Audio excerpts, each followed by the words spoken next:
आज हम बात करने वाले हैं मेडिकल फील्ड में पूछे जाने वाले कुछ सवालों के बारे में जो अक्सर हमें एग्ज़ाम में देखने को मिलते हैं। चलिए शुरू करते हैं हम आज के अपने पहले सवाल से। तो पहला सवाल है हमारा लिक्विड डोजेज फॉर्म्स, मतलब पहला ऑप्शन दिया है हमारा लोशन, दूसरा ऑप्शन है सिरप, तीसरा ऑप्शन है गार्गल। तो हमें ये बताना है इसमें से कौन सा इन तीनों कैटेगरी में कौन सा हमारा लिक्विड डोजेज फॉर्म है। तो जैसा कि आपको पता है लोशन भी हमारा लिक्विड फॉर्म में होता है और सिरप भी हमारा लिक्विड फॉर्म में होता है, गार्गल भी हमारा लिक्विड फॉर्म में होता है। तो इसलिए इसका आंसर होगा डी। चलिए अगले सवाल की ओर। दूसरा सवाल है हमारा सेमी सॉलिड डोजेज फॉर्म से। सेमी सॉलिड मतलब जो कि पूरी तरीके ना तो सॉलिड में हो और ना ही लिक्विड में, यानी कि इन जैसे कि कोई सॉफ्ट सी चीज़ हो, उसे हम लोग सेमी सॉलिड कहते हैं।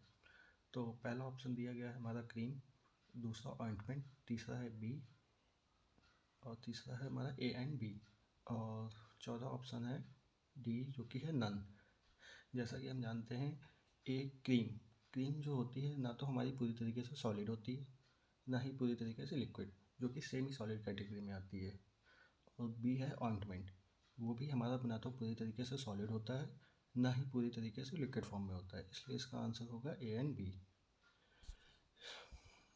तो अब तीसरा सवाल है हमारा new edition of British pharmacopoeia is published after every, मतलब कि ब्रिटिश फार्माकोपिया जो बीपी जो है वो हमारा कितने सालों में पब्लिश होती है। जो पहला ऑप्शन दिया है हमारा ए, दूसरा ऑप्शन है बी और तीसरा है पहला ऑप्शन है ए है हमारा 3 ईयर, बी है 4 ईयर, सी है 5 ईयर और डी है 6 ईयर। तो इसका आंसर होगा सी, 5 ईयर। जो ब्रिटिश फार्माकोपिया है वो हमेशा हर 5 साल में ही पब्लिश होती है। चलिए अगले सवाल की ओर चलते हैं। और हाँ, एक चीज़ आप लोगों को ध्यान रखनी है, आप अक्सर हम ब्रिटिश फार्माकोपिया के अलावा इंडियन फार्माकोपिया से भी रिलेटेड हमारे काफ़ी क्वेश्चन एग्ज़ाम पेपर में आते हैं, जिसमें कि हमें इन बातों का ध्यान रखना है। जिसमें अक्सर पूछ देता है कि पहला एडिशन इंडियन फार्माकोपिया का कब आया। तो जो इंडियन फार्माकोपिया का पहला एडिशन है वो आया था 1955 में। या फिर ऐसे पूछ देता है कभी दूसरा कब आया, तीसरा कब आया, चौथा कब आया। तो उन सभी की ये मैंने लिस्ट बना रखी है, इस पे आप देख सकते हैं कि कौन सा एडिशन कब आया और टोटल अभी तक कितने एडिशन आ चुके हैं। जो लास्ट एडिशन था हमारा वो 2022 में आया था। ठीक है, चलिए अगले सवाल की ओर चलते हैं। अगला सवाल है हमारा factor affecting on size reduction. Size reduction को कौन कौन से फैक्टर अफेक्ट करते हैं। तो पहले तुम्हें पता होना चाहिए साइज रिडक्शन होता क्या है। साइज रिडक्शन का मतलब होता है हमारे किसी एक बड़े पार्टिकल को छोटे छोटे पार्टिकल में डिवाइड करना, जो कि साइड रिडक्शन कहलाता है। अब इस चीज़ को कौन कौन सी चीज़ें अफेक्ट करती हैं वो हमें बतानी है। तो पहला ऑप्शन हमारा दिया है स्टिकीनेस, दूसरा दिया है हार्डनेस, तीसरा दिया है मॉइस्चर कंटेंट, चौथा दिया है ऑल। तो जैसा आपको पता है, जब स्टिकीनेस मतलब कोई चीज़ कहीं पे चिपक जाना, अगर कोई चीज़ कहीं पे चिपक जाएगी तो उसको जाहिर सी बात है उसका साइज सेपरेट होने में दिक्कत आएगी। तो ये ऑप्शन भी सही है। और बी है ऑप्शन हमारा हार्डनेस। हार्डनेस यानी कि कोई पार्टिकल बहुत ज़्यादा टाइट है या बहुत ज़्यादा ऐसा है कि वो उसका साइड रिडक्शन होना पॉसिबल नहीं है, तो जिसकी वजह से हमें वो छोटा नहीं हो पा रहा है या उसका साइड रिडक्शन नहीं हो पा रहा है। और तीसरा ऑप्शन है हमारा मॉइस्चर कंटेंट, यानी कि कोई भी ऐसी चीज़ जिसको हम ग्रेन्यूल्स वगैरह जब बनाते हैं और जब उसका साइड रिडक्शन करते हैं, अगर उसमें मॉइस्चर आ जाए तो वो उसका पूरी तरीके से साइड रिडक्शन होने में बहुत ज़्यादा दिक्कत होती है। तो इस क्वेश्चन का आंसर होगा ऑल, क्योंकि ये सारे ही फैक्टर जो हैं वो अफेक्ट करते हैं हमारे साइड रिडक्शन में। चलिए अगले सवाल की ओर चलते हैं। अगला सवाल है हमारा साइज सेपरेशन मेथड। इनमें से कौन कौन से मेथड जो हैं साइज सेपरेशन में यूज़ होते हैं। साइज सेपरेशन यानी कि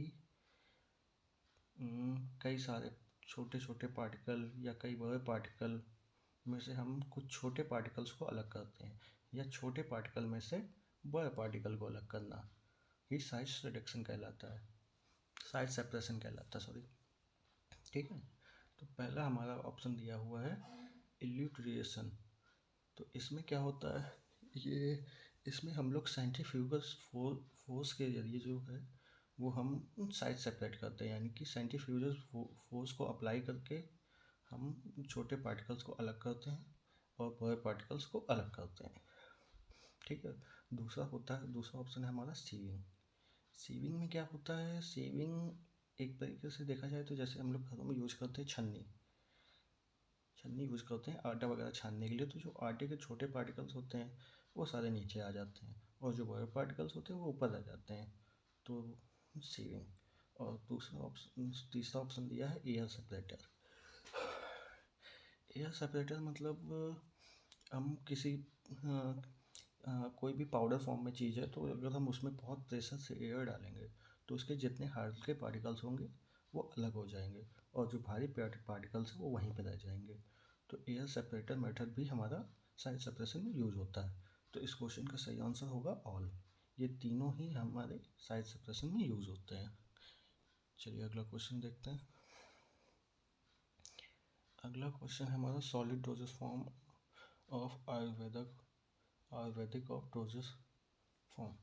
मतलब इनमें से कौन सा हमारा सॉलिड डोजेस फॉर्म है इन आयुर्वेदा में। अगर आप लोगों को थोड़ा सा अगर अंदाज़ा हो तो ये सारी चीज़ें हमारी आयुर्वेदा में आती हैं। भस्म, चूर्ण, अंजन। और ये तीनों ही सॉलिड डोजेस फॉर्म में ही आती हैं, तो इसका आंसर होगा ऑल। भस्म, चूर्ण, अंजन तीनों ही सॉलिड डोजेस फॉर्म है, तो इस क्वेश्चन का सही आंसर होगा ऑल, यानी कि डी नंबर। अगला सवाल है हमारा capsule are available in types. तो कैप्सूल हमारा कौन कौन से टाइप्स में मार्केट में अवेलेबल होता है। तो पहला ऑप्शन हमारा दिया है हार्ड कैप्सूल, दूसरा दिया है सॉफ्ट कैप्सूल, तीसरा दिया है सी यानी कि ए एंड बी, और चौथा दिया है नन। या तो सॉफ्ट होता है या तो हार्ड होता है या फिर इनमें से कोई नहीं होता है। अगर आप लोग थोड़ा सा भी अपनी डेली लाइफ में ध्यान देते हो, नॉर्मली हम लोग बी कैप्सूल जो यूज़ करते हैं, बी कैप्सूल या फिर गैस वाले DSR कैप्सूल, वो सारे हार्ड जिलेटिन कैप्सूल में आते हैं। और जो सॉफ्ट जिलेटिन कैप्सूल है वो विटामिन ई के इवियान कैप्सूल जो आप लोग डेली लाइफ में यूज़ करते हैं वो सारे सॉफ्ट कैप्सूल में आते हैं। तो हम लोग डेली लाइफ में अपनी हार्ड और सॉफ्ट दोनों ही कैप्सूल यूज़ करते हैं। तो इस क्वेश्चन का सही आंसर होगा सी, ए एंड बी दोनों, इसका सही होगा। क्वेश्चन नंबर 9 है हमारा बैक्टीरियल वैक्सीन आर। हमें इनमें से ये बताना है कि इनमें से कौन कौन सी हमारी बैक्टीरियल वैक्सीन है। ए है BCG, बी है कोलेरा वैक्सीन, और सी है टाइफाइड वैक्सीन, और डी है ऑल। मतलब या तो ये तीनों में से कोई एक है या तो ये तीनों ही है। तो जैसा कि हम लोग जानते हैं टाइफाइड भी हमारा बैक्टीरिया है, कोलेरा भी बैक्टीरिया वैक्सीन है, और BCG भी बैक्टीरिया वैक्सीन है। तो इसका सही आंसर होगा ऑल। ये तीनों ही बैक्टीरियल वैक्सीन है। चलिए हम आज का लास्ट क्वेश्चन देखते हैं क्या है। 1 drop of measures in matric system. एक ड्रॉप का मेजर मैट्रिक सिस्टम में कितना होगा। ए है हमारा 6 ml, बी है हमारा 60 ml, सी है हमारा 0.06 ml, या डी है नन। तो अगर आपको मैट्रिक सिस्टम की पीरियोडिक टेबल आप जब देखेंगे जाके तो उससे आपको पता चलेगा कि इस क्वेश्चन का सही आंसर होगा सी, 0.06 ml। जी हाँ, तो इसका आंसर होगा सी, 0.06 ml। ठीक है, तो आज का हम अपना वीडियो यहीं पे रोकते हैं। बाकी के क्वेश्चन आपको आगे इसी प्रकार से मिलते रहेंगे। आप हमारे चैनल पे बने रहें। धन्यवाद।